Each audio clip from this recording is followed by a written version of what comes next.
It's this journey of wanting to travel, wanting to write, and constantly pitching yourself. Talk to me about the beginning. How Okay. did you get into travel writing and have that interest in the first place? So I have to say that I never really traveled on my own until I was 18. So it was when I was in first year of college.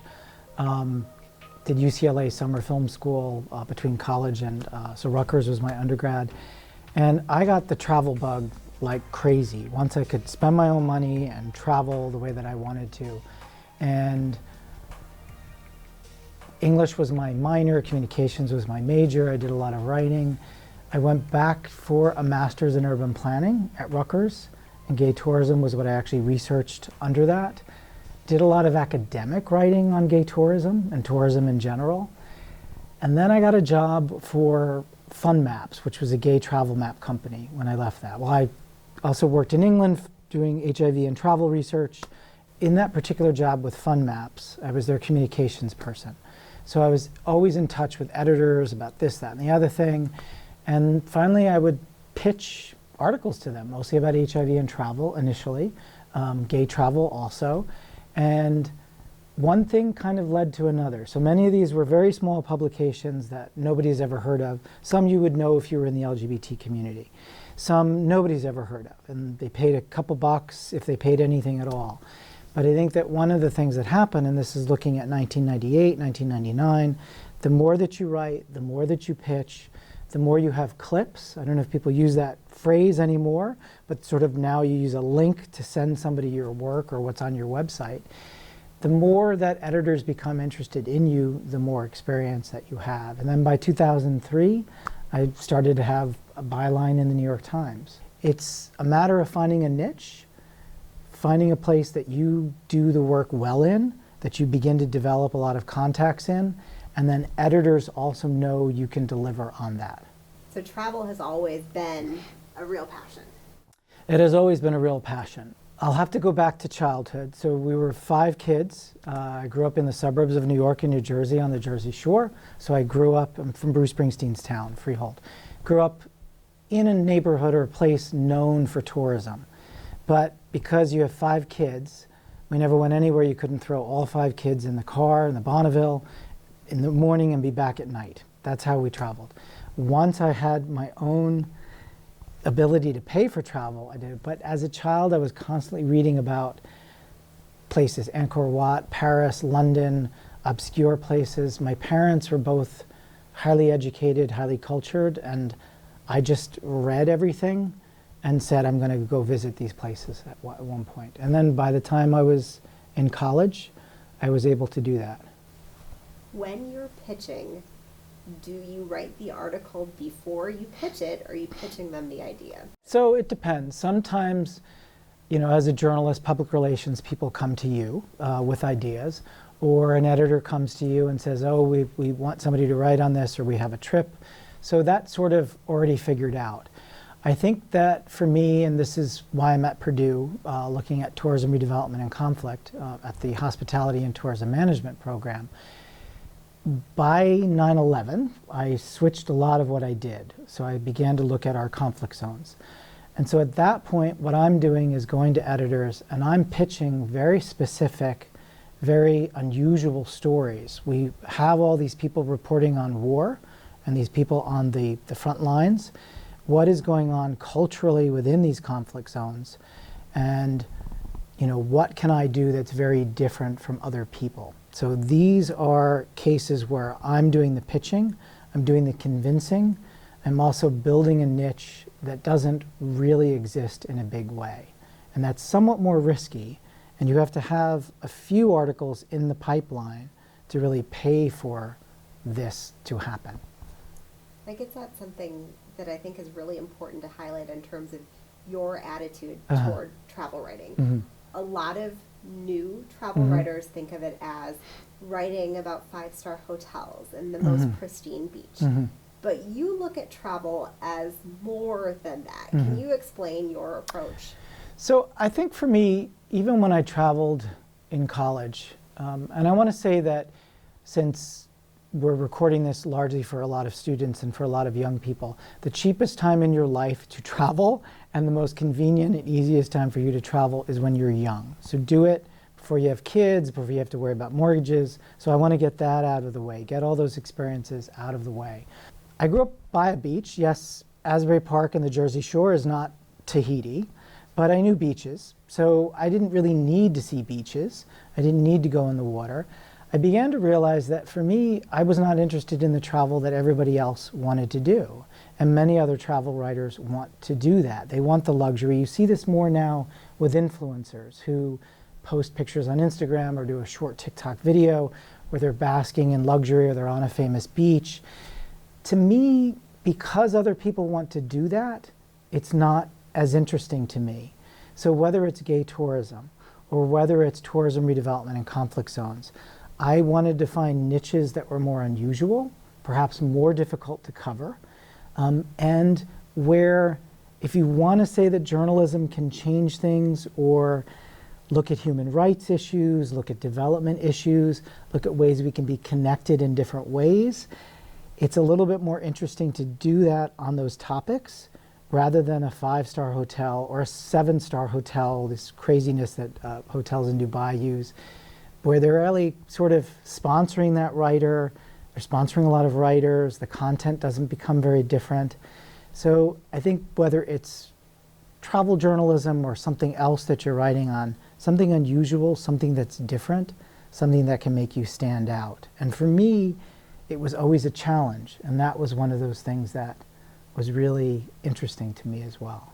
When you talk about challenging yourself, you've gone to some places a lot of people would consider very risky, going to Afghanistan after 9/11. Can you tell us a little bit about that experience, and in particular gay travels in the Muslim world, and doing that book? Okay, excellent. So, you know, one of the things that changed what I did in terms of journalism, travel journalism, was I was on a ground zero cleanup crew in the aftermath of 9/11. So September 15th, it was the Saturday after. My brother-in-law was a police officer. And standing in that rubble, and 5 months earlier I'd been in Tahiti, ran into Pierce Brosnan, you know, just by chance at a, so I do I do some of that. You know, it's a nice to do that sometimes. But standing there in the rubble and in the midst of all of this, knowing that my own hometown now was suddenly a conflict zone, my idea was what would be different about what I could do, and I knew we were going to have a war in Afghanistan. And in New York, I began to know quite a few Afghan Americans. There's a large Afghan American community there. I'm reaching out to some people, one who was part of a movie that had premiered in the Tribeca Film Festival. I think few people remember that Tribeca Film Festival was created as a response to 9/11 to bring people down into Tribeca, close to where the Twin Towers were.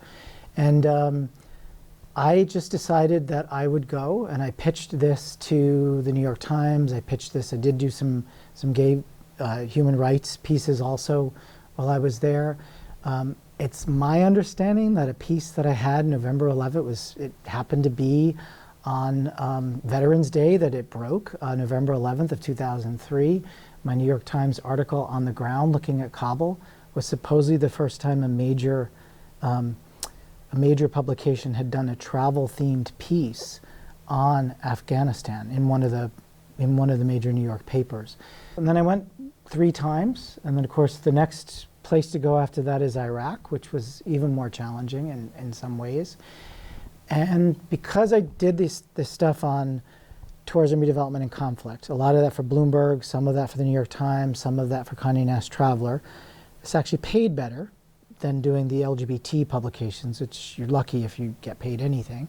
But it was very interesting and groundbreaking work. And from that, I developed the idea to do the book Gay Travels in the Muslim World. So that's this book. And the contract for that came a few years. This came out in 2007. It was translated into Arabic by a Lebanese publisher. So we also had an Arabic publication that came out in 2009. It's the first gay-themed American book, as I understand it, that was published in Arabic.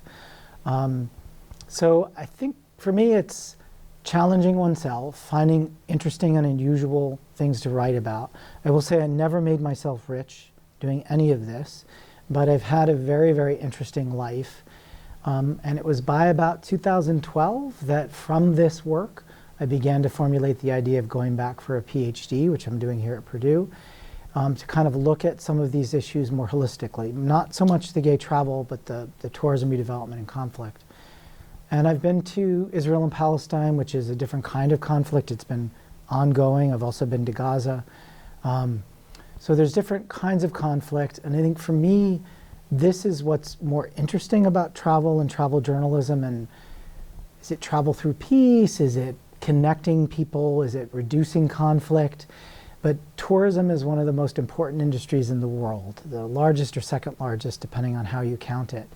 And it's a way that connects people and rebuilds economies. And there's many other places I've been to that we often look through the lens of war. The Falkland Islands, for example. This again was many years after the war had ended. But we often, depending on your generation, you think of war. El Salvador, looking at tourism in El Salvador, which is another place of conflict in the 80s and 90s. And so for me, these are more interesting.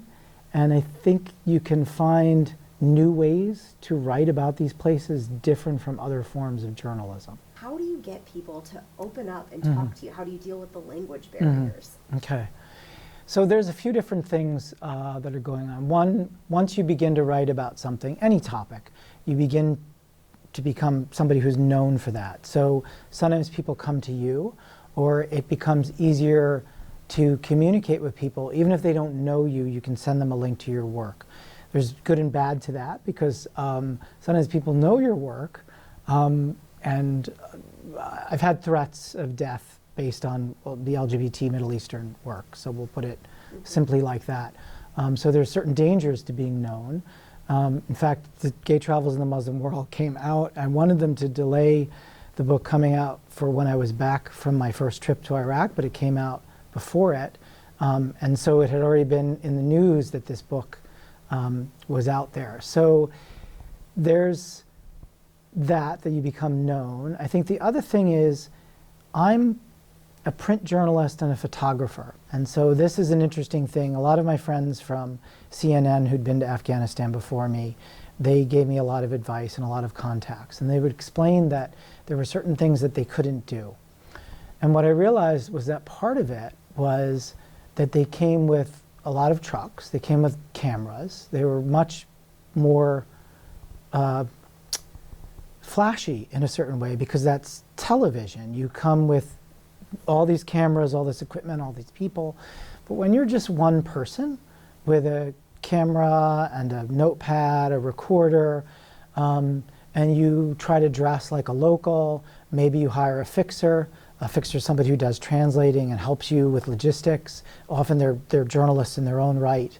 And so you're paying them to do a lot of the work for you, or people volunteer, particularly with the LGBT work that I did. A lot of people did that for free. So part of it is developing networks, contacts. I think it's a little bit easier now to often reach out also to Facebook groups or TikTok groups or Twitter groups or Reddit chat groups. Find out also who's been there, and if you know somebody who's been there, or if you live in a neighborhood or a city with a large immigrant community from there. I'm from New York, so everybody's there. But the other thing is to contact other journalists who've been there and get advice, contacts. You know, when I was first writing on LGBT issues in Afghanistan, and I'm going to blank on the journalist that I remember speaking with. It was a woman who had done some work on that. And she said, forget everything that you've ever thought about LGBT issues or gay issues in the West, and you have to come with a very different frame of mind when you're in Afghanistan. And that was very true once I was there. And you find that in different places. So you find ways for people to trust you. There have been situations where I've been very worried, particularly in remote places when I'm covering LGBT issues, what will happen to me. And sometimes you have to let people know where you are. Some things you can't see without having a certain amount of faith that you'll get through that situation, even if it's a little bit iffy or unusual. So contacts, networking, doing research, finding who's been there before, finding people on the ground to also help you and build safety and networks out of that. So you're there with a job. So it's not about you, it's about the job and getting that done. So very often, and this for me comes out of high school because I was on the yearbook editor and on the school paper, and we had a TV station in our town, and I was shy, but when I had to interview people or do stuff for the news, I was a very different person. And I think all of us have met people who they're one thing on camera and when they're working, and something very different at a dinner party or at a social event. So you've got to figure out getting over that shyness or that fear. But the other thing that I will tell you is that it does take time to do this, and it takes effort, and it takes getting it wrong at the beginning. You might think that somebody is the perfect person, but that person themselves might not think that they are the expert for this. And so they may deflect and like, oh, I shouldn't be interviewed. Like, why do you think I know this? Or so getting them to understand why you've reached out to them is sometimes part of it. The other thing is approaching people and learning that maybe, you stumble, you stutter, you just maybe don't ask in the right way. And just like what we tell our students about networking, it takes time to figure out the right way to network in a room. And it's the same with going up to people as sources. But you want to be prepared. You want to be researched. So you want to know a little bit about the topic. You may want to have some questions at hand. You may also want to overcome for somebody, how do you get around a no and turn that into a no for now, or let's reschedule this? Because there's it was an editor, Dana Dickey at Condé Nast Traveler. I'd pitch her and she'd always say no, and then I'd work her all, can I come back to you? And she'd give the most creative way around the word no. So this is another thing you want to do with your sources or potential sources. Maybe I'm not reaching out to you at the right time, but can I call you later? Or can you think about this and give me a number or an email to reach out to you with?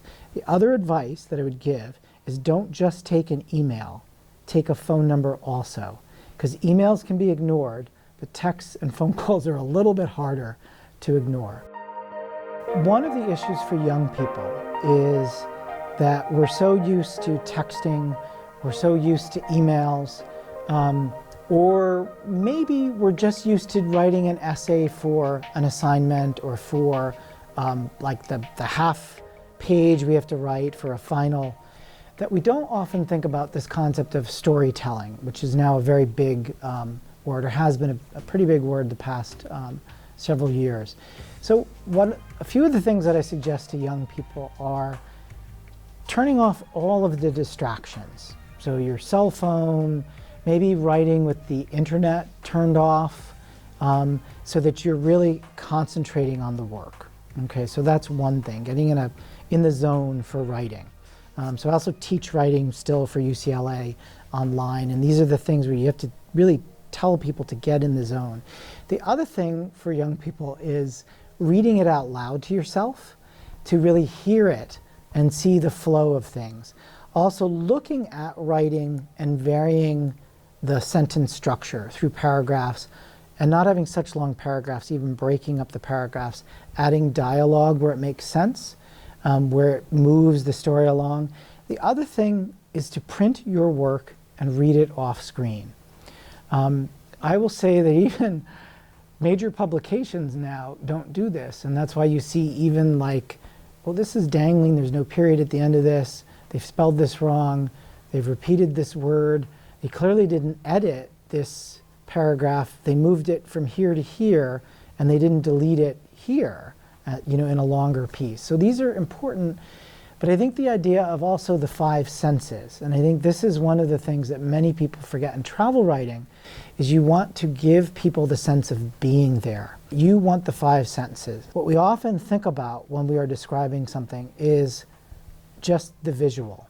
So, I may look at your hair, I may look at the dress, I may look at your boots, so I may look at the sort of orange and brown suede and the yellow of the chair, the black of the camera, And that's great, but also what sounds am I hearing? There is a very slight buzz here in the room. The more that I think about it, the more I hear it. I'm also under lights, and I can think of the brightness of those lights. So that's visual, but I'm also feeling the heat of that, and because I'm wearing velvet, I'm feeling a little bit of sweat under here. So how would you describe all of this to somebody when you step on a beach, for example? You don't just see the blue of the water and the waves. What does it feel like when you touch the sand? And not just the heat, but the sort of feeling of the grains underneath you. Do you hear the squawking of seagulls? Do you smell, Jersey Shore, you smell like asphalt, maybe some other things, maybe pizza. Tahiti, you may smell something very different. Taste is really important, and with taste, you also want to, this is where food writing comes in with travel writing. So I think they're really similar in many ways. It's not just the sweet taste or the acidic taste, but the mouth feel. So is it crunchy? Does it sort of get stuck in between your teeth? So this is where texture and taste, all of these things blend together to really bring somebody there. Because what you want almost is that they've forgotten where they are when they're reading your work. Or does it make them cry? Does it make them emotional? Do they gasp at a moment in that writing? So that's something that can take a little while and can take a little bit of effort. But I think even if you can't get all 5 senses, can you get 3 of them in? And really think about where you are. Sometimes I tell people to use your phone to record everything. And you're not recording for like getting the best picture.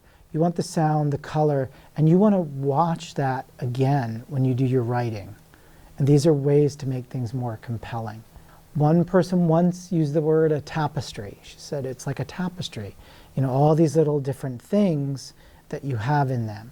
And that's the way you want your writing to be. The other thing is, it sometimes is easier to do that with longer pieces than shorter pieces. And so you also have to really pare down your words and make every word really count and not have the distractions within the writing. And so that means not describing everything, but describing the things that stand out the most and bring you into that place. Sometimes you have people, they write about what they had for breakfast, but what is the story you're trying to tell? And if I'm trying to figure out the most important story in this, what can you pare out that is the distraction from this? So what you had for breakfast isn't important, unless there was an interaction at breakfast, so they didn't have what you wanted and you reacted a certain way, or the breakfast was really different from what you have at home, and that's why. And I tell people it's a little bit like pruning a tree. So we have all these branches and we can climb the branches to get to the top, but we don't want to be on all these other branches before getting to the top, the real meaning of the story. So visually, you can think of it like pruning a tree, and then the tree looks better because of that, and also climbing that tree. Having all this other stuff takes longer to get up to the top of the tree. So just think of it sometimes in that way. What is the distraction? What takes away from what you're really trying to tell? It's like a diamond. The more you cut it, the more it shines. And so that was my editor at Bloomberg, Manuela Halterhoff. So be lapidary, I think was I can't remember the exact phrase, but really, the more you cut it, the more it will shine. If you can figure out ways to make a living in multiple ways, have multiple streams. So it may be that you do the journalism, but you have a part-time job that's not very demanding of your brain, so that most of your brain focuses on the writing. So I've done temping. So in New York, there are so many more opportunities for rather well-paying jobs that also are flexible. So there's that. Having another job that pays, but that you don't have to, where you can dedicate more time to your writing. You also want to figure out ways, like I did, like you do some stuff for mainstream, you do some stuff for presses that are a little bit more interesting for you. I think this is also an issue I've done a lot for women's publications, which didn't, and other human rights publications that didn't really pay very well. And so multiple streams, figuring out a job that will pay you, that won't take away your brain. But the other thing about being a writer, because it is an art, is that if you do not do what is inside of you, it will eat you up inside because you didn't do what you wanted to do. And I will say that there are friends of mine, and maybe I would like to have a big home and car and all of that stuff, but there are friends of mine who make a lot more money than I do, but they're not rich with experiences in the way that I am. And there's something really special about writing and getting it done, getting it finished, seeing it in print or online, perhaps winning awards from that work, which is always very vindicating, particularly when it's something that you've worked really, really hard on. But I think that you have to figure out ways to swat away the flies, swat away the sort of barking dogs and all the distractions to get your writing done in a timely way. Block out things and figure out a job also if you have to, or figure out ways, particularly while you're young and in college and maybe have fewer responsibilities, to get as much writing done as you can. And sometimes it also means that, because it doesn't pay very well, that you have to shut off the phone, you have to turn off the internet, you have to say to friends also, like, I can't go out and hang out with you tonight because I have such a limited amount of time that I'm going to use that time, instead of going to the bar or socializing, I'm going to use that time and that money that you may spend at the restaurant or socializing, you know, so that I can focus on my writing. So it will eat you up inside if you don't do it. And I know there's that phrase, you got to do what you love and the money will come, and there is that. But I think that it's also realizing it may not pay very well, but how can you build a living with different things? So I teach, I ghostwrite. Often ghostwriting pays better than anything with my name on it. And so there are other ways to make money still from your writing that aren't visible, but support the very visible writing that you really want to do. Think of it like those actors and actresses who they do the big box office hits, and then every now and then they do that art film. And that's how they fund it.